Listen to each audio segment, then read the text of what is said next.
दिवस के अवसर पर आप सभी को बहुत बहुत बधाई, शुभकामनाएं। इस राजों की इस पावन धरा को, यहाँ की पिन पट्टाओं को मेरा सेवा जोहार।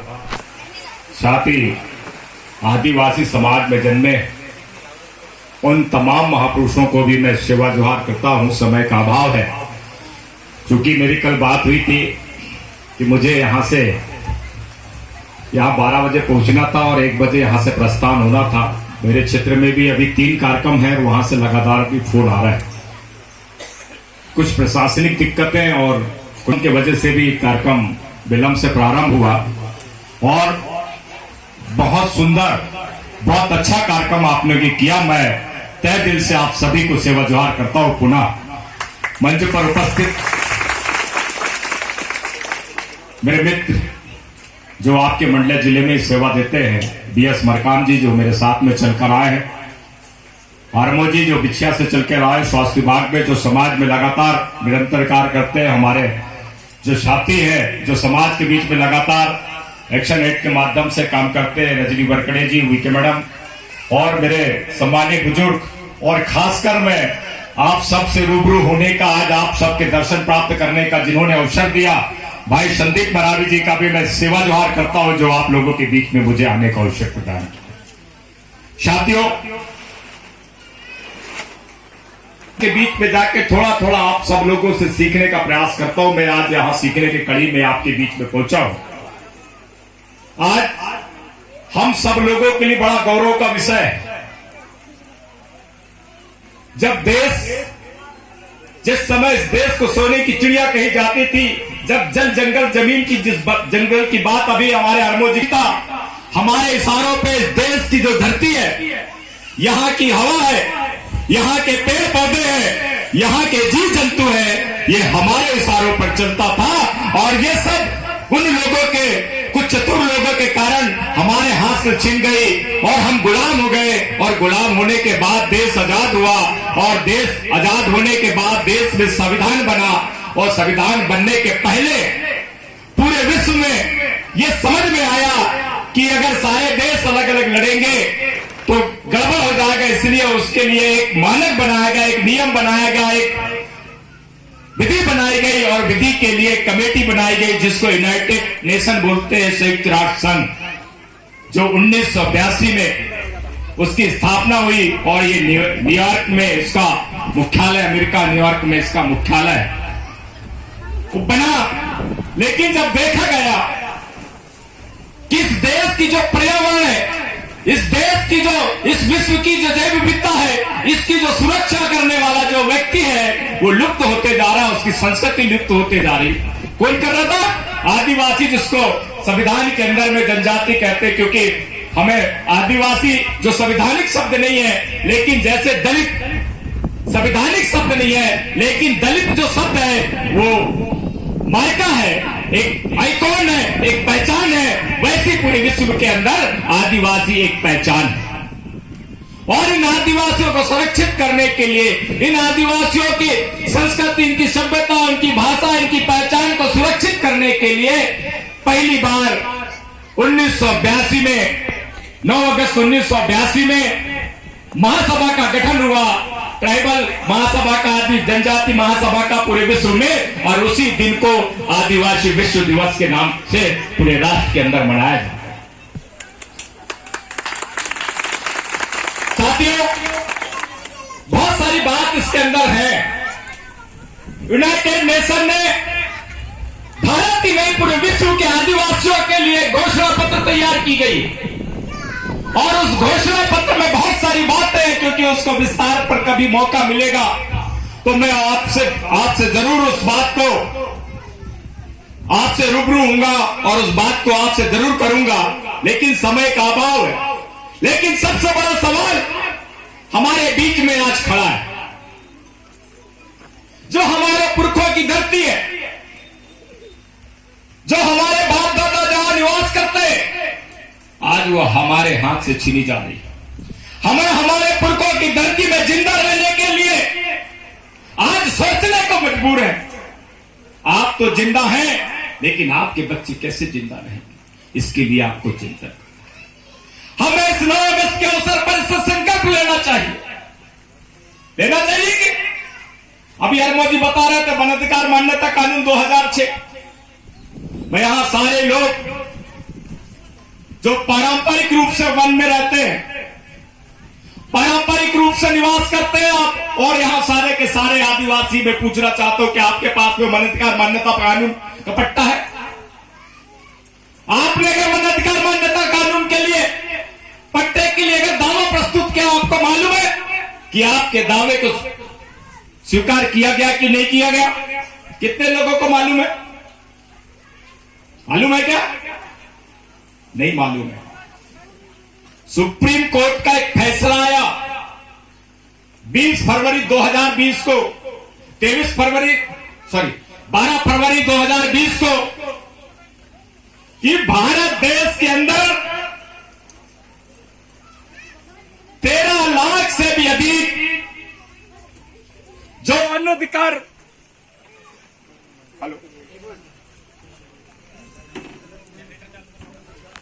परिवारों का अधिक 13 लाख से अधिक परिवारों का दावा निरस्त कर दिया।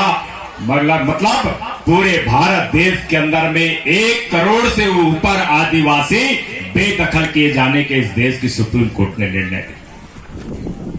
मध्य प्रदेश में 3,65,000 दावे निरस्त कर दिए गए। पंचायत अधिनियम, मध्य प्रदेश पंचायती राज अधिनियम की धारा 129 का कहता है कि जो गांव में जो जल जंगल जमीन, जो भूमि से, जल से, वन से प्राप्त होने वाली जो भी संप्रदा है वो वहां की ग्राम सभा की है। कौन सी ग्राम सभा?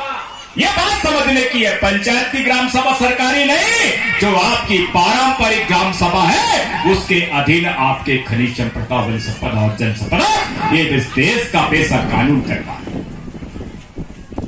पैसा कानून 1996 में बन गया, लेकिन नियम आज तक नहीं बने।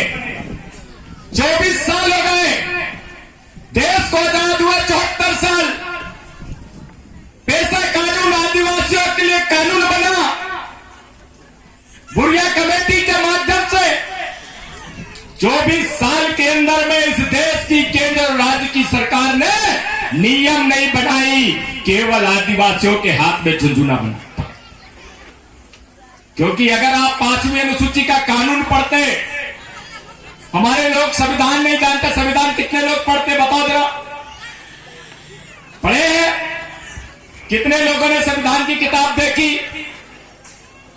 किसी ने नहीं देखी।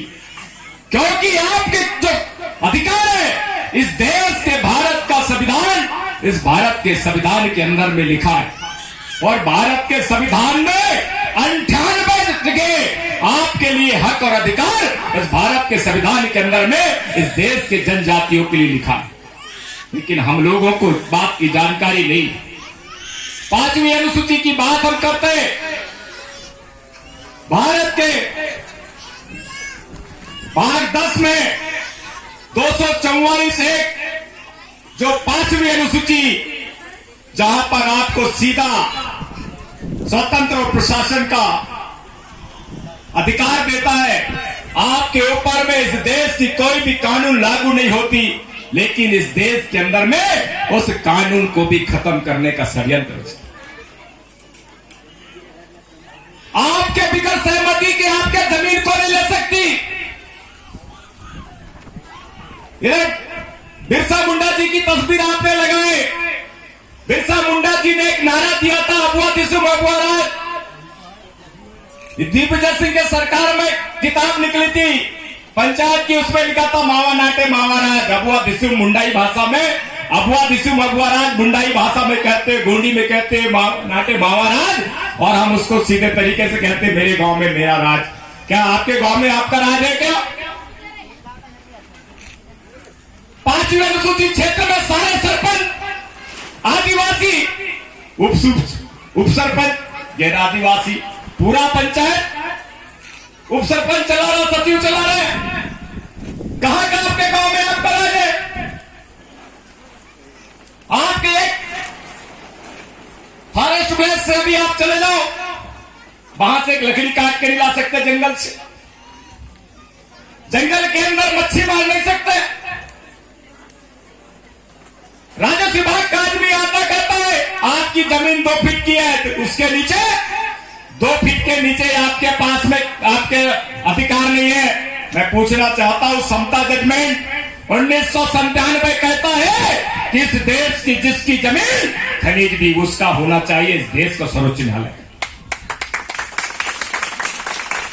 इस देश की सर्वोच्च न्यायालय कहती है जो सबसे बड़ी अदालत है सुप्रीम कोर्ट। लेकिन यहां पर सरकार मान रही क्या आपकी बात? नहीं मान रही, इसलिए क्योंकि आप जागृत नहीं है, आप तक की जानकारी नहीं है। आपको जानना पड़ेगा। इस भारत के संविधान की आर्टिकल 19(6) कहता है कि आपके क्षेत्र में जो भी खनिज संपदा है, वन संपदा है, जन संपदा है, वो आपके अधीन होना चाहिए, ये इस देश का संविधान कहता है। लेकिन है क्या? नहीं है। साथियों, इन सब बातों को समझना है। और अभी मैं आपको बता देना चाहता हूं कि यहां भी सरकारें जो चलती है ये आपके लिए नहीं चलती, इस देश के उद्योगपतियों के लिए चलती है सारी योजनाएं। नाम आपका अभी गांव गांव में शौचालय बना दिया। मैं पूछना चाहता हूं, नरेंद्र मोदी जी ने कहा बाहर कोई नहीं जाएगा लेटरिन, बोले सबके घर में शौचालय होना। खाने को है क्या? खाने को है क्या? अरे खाएगा नहीं तो जाएगा कहां से? जाएगा क्या? अभी लॉकडाउन लगा, हजारों की संख्या में प्रवासी मजदूर आए। कौन थे? मैंने मंडला जिले के 2000 मजदूरों को मेरे क्षेत्र से इधर भेजने की व्यवस्था बनाई जो पैदल आ रहे थे। खाने के लिए नहीं है, इसलिए गुजरात जा रहा है, दमन जा रहा है, बॉम्बे जा रहा है, पुणे जा रहा है। बात है कि नहीं? फिर शौचालय का क्या करेंगे? मैं देखता हूं तो बड़े डुक्कर पालते शौचालय के अंदर, पालते कि नहीं? पहले खाने की व्यवस्था होना चाहिए। हमारे नौजवान साथी जो इधर उधर घूमते, अरे बोले फालतू की बात है। अरे अगर बिरसा मुंडा नहीं होता तो आपको जल जंगल जमीन का अधिकार नहीं मिलता, जिसने 24 साल की उम्र में अपने प्राणों की आहुति दे दी है। वो भी तो मानव है। 9 साल की उम्र में उसने नारा दिया, मावा नाटे मावा राज अबुआ दिसुम अबुआ राज। 9 साल के बच्चे को चड्डी पहनना नहीं आता ढंग से, आता है क्या? लेकिन वो भगवान बिरसा मुंडा ने नारा दिया, मेरे गांव में मेरा राज होना चाहिए, यहां कोई सरकार की राज नहीं चले। साथियों, क्योंकि हमारे दादा उनको जानकारी नहीं थी, लेकिन आज हम पढ़ लिख लिए हैं। हमें संविधान को पढ़ना चाहिए, हमको वनाधिकार मान्यता कानून पढ़ना चाहिए, हमको पेशा कानून 1996 पढ़ना चाहिए। साथियों, आप अपने समाज का दिन बदल सकते हैं, कोई सरकार आपका दिन बदलने वाला नहीं। इसलिए आपको समझना है। अभी एक बड़ा षड्यंत्र मैं आपको और बता देना चाहता हूं। 26 मई 2020 को एक प्रेस विज्ञप्ति भारत सरकार ने जारी किया मध्य प्रदेश के लिए, एक नोट कर लेना। 26 मई 2020 को मध्य प्रदेश के लिए एक प्रेस विज्ञप्ति जारी हुई और मध्य प्रदेश में 16 नए यूनिट चालू हो रहे विद्युत के, काय के बिजली बनाने के। मध्य प्रदेश में जरूरत कितना है बिजली की? 7,551 करोड़ यूनिट। कितना? 7,551 करोड़ यूनिट बिजली चाहिए। खपत है और उपलब्धता 10,000 करोड़ से भी ऊपर बिजली आज मध्य प्रदेश में बन रही है। फिर भी केंद्र की सरकार 4 चाहती कि मध्य प्रदेश में आदिवासी क्षेत्र में 16 विद्युत उत्पाद बने, जिसमें आपका हलोन भी है, मटारिया है, आपका चुटका परियोजना है। अब इसमें कौन विस्थापित होगा? कौन होगा? जमीन किसकी है? आदिवासी की है। अभी कान्हा के अंदर से 13 गांव हटाए गए, उनको जमीन नहीं मिल रही। जो 10 एकड़ कमा रहा था, 1 एकड़ जमीन नहीं है। दूसरे प्रदेश में छत्तीसगढ़ में जा रहे हैं, उनके जाति प्रमाण पत्र नहीं बन रहे हैं। क्यों? क्योंकि आपकी जमीन, आपकी जो जाति का प्रमाण पत्र आज जो सरकारी अमला बना रहा है, तहसील कार्यालय में बनाया जा रहा है, तो आपको 50 साल को रिकॉर्ड देना पड़ता है, जिसको भू अधिकार अभिलेख कहते हैं। भू अधिकार अभिलेख अगर छत्तीसगढ़ में आप जाओगे, महाराष्ट्र में जाओगे, तो वहां की गवर्नमेंट देगी क्या? नहीं देगी। और जब नहीं देगी तो आपके जाति प्रमाण पत्र नहीं बनेंगे, और आपके जाति प्रमाण पत्र नहीं बनेंगे तो आपको जनजाति का लाभ नहीं मिलेगा, आप जनजाति से बाहर हो जाएंगे। बहुत सारे जातियों को, बहुत सारे जनजातियों को उन्होंने अब आदिवासियों की मान्यता से खत्म करना चालू कर दिया। सारे षड्यंत्र को आपको समझने की आवश्यकता, जानने की आवश्यकता। मैंने पहले ही कहा कि समय का मेरे पास में अभाव, मैं पूरा 1 घंटा आपके साथ में चर्चा करने वाला था। चूंकि मेरे क्षेत्र में भी कार्यक्रम है और पहले से मेरे कार्यक्रम डिसाइड होते हैं, तो मुझे वहां पर भी जाना है। मैं पुनः आप सभी को धन्यवाद देता हूं कि आपने मुझे यहां बुलाकर सम्मान दिया, मेरे साथियों को सम्मान दिया। मैं उसके लिए तहे दिल से आपका धन्यवाद देता हूं। लेकिन मैं आपसे एक निवेदन और करना चाहता हूं कि जो सैकड़ों गांव मध्य प्रदेश में विस्थापित होने वाले, जो अभी जो रिजर्व फॉरेस्ट बनाने की तैयारी चली, जो फैंसी गोरे जंगलों में, इसके लिए आपको रोड पे आना पड़ेगा। अगर आप रोड पे नहीं आएंगे तो मैं साथियों आपको दावा करता हूं, आपको ये बता देना चाहता हूं कि आपके पास में आपके बच्चों को दफनाने के लिए भी जमीन नहीं बचने वाली है। ताली बजाने की बात नहीं है, वह हमारे दुख का विषय है, क्योंकि जब हमारी लाश को गड़ाने के लिए भी यहां पर जमीन नहीं मिलने वाली, हम विस्थापित हो जाएंगे। तो सोचो, आज हमको कान्हा प्रोजेक्ट से हटाया जा रहा है, जहां फॉरेस्ट है, रिजर्व फॉरेस्ट, वहां से हटाया जा रहा है, और अंबानी और टाटा बिरला जैसे लोगों के रिसोर्ट खुलाया जा रहा है। साथियों, किसके लिए सरकार? क्या टाटा बिरला से वोट से यहाँ की सरकार बनती है? वोट हमारा है, तो यहाँ के शासक भी हम हो सकते हैं। हमको होना चाहिए कि नहीं? हाथ उठा के थोड़ा सहमति दो। आवाज नहीं आ रही, कान बांध के रखो भाई, बाकी लोगों को समझ में ही नहीं आया। क्या मैं थोड़ा डायबिटीज का दवा है, मैं डायबिटीज का दवाई देता हूं, बोलते शुगर। थोड़ी कड़वी बात करता हूं, थोड़ी बुरी लगी हो तो अभी जाके शाम को बढ़िया 2 रोटी ज्यादा खा लेना। लेकिन इस बात को समझना, ये बहुत बड़ी बात है। अगर आज आप लड़ाई नहीं लड़े तो आपके बच्चों को 1 इंच भी जमीन नसीब नहीं होने वाली। साथियों, आज 9 अगस्त के दिन इन महापुरुषों की कुर्बानी को याद करते हुए, उस बिरसा मुंडा के कुर्बानी को याद करते हुए कि जो 24 साल का लड़का आज जींस पैंट और टी शर्ट में घूमता है, और वो एक 24 साल का जो लड़का था, आदिवासी समाज का बेटा, जिन्होंने इस समाज के लिए अपनी बलिदान दिया। वो शंकर शाह, रघुनाथ शाह, जिन्होंने राजपाट छोड़कर अपने समाज के लिए हंसते हंसते तोप में उड़ने का काम किए।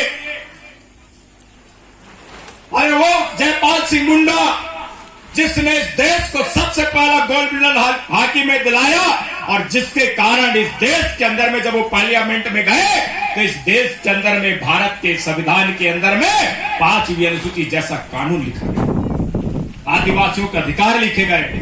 वो बाबा साहब जिन्होंने बचपन से छुआछूत से लड़ते हुए, अपमान को सहते हुए इस देश में, विश्व के अंदर में पवित्र ग्रंथ लिखा, और जिसका नाम भारत का संविधान है, ऐसे महापुरुषों को याद करते हुए हमें संकल्प लेना चाहिए कि नहीं? तो आज के दिन मैं पुनः आप सभी को पूरे दिल से और मेरे पूरे बालाघाट जिले की ओर से मैं आप सभी लोगों को पुनः 9 अगस्त विश्व आदिवासी दिवस की हार्दिक बधाई देते हुए मैं आप सभी का धन्यवाद करता हूँ और पुनः भाई संदीप महारावी जी का तहे दिल से धन्यवाद करता हूँ, उन्हें सेवा जोहार करता हूँ, आप सबको सेवा जोहार करता हूँ। पुनः राजो के इस माटी को सेवा जोहार करते हुए अपनी वाणी को विराम देता हूँ। धन्यवाद। जय सेवा, जय महादेव।